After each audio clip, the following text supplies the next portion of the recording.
येवला तालुक्यातील अंदरसूल गावातील मंगेश शिंदे या तरुणाने मक्याच्या बियांचा वापर करून डॉ बाबासाहेब आंबेडकर यांची अप्रतिम प्रतिमा साकारत महापरिनिर्वाण दिनानिमित्त डॉ बाबासाहेब आंबेडकरांना या तरुणाने अनोख्या पद्धतीने अभिवादन केले।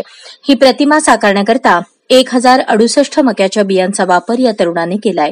त्याच्या या उपक्रमाचं कौतुक भीमसैनिकांमधून मोठ्या प्रमाणात होतंय। माझं नाव मंगेश भिकाजी शिंदे, मी तालुका येवला, गाव अंदरसूल।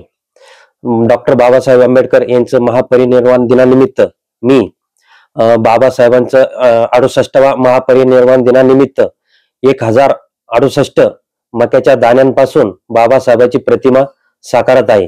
याआधी पण मी बाबासाहेबांची प्रतिमा बाजरीची भाकर असेल, त्याच्यानंतर पिंपळाचं पान असेल, अशा अनेक प्रकारे मी महापुरुषांना अभिवादन केलेलं आहे। त्याचप्रमाणे आज महापरिनिर्वाण दिनानिमित्त बाबासाहेबांना हेच माझं अभिवादन असेल।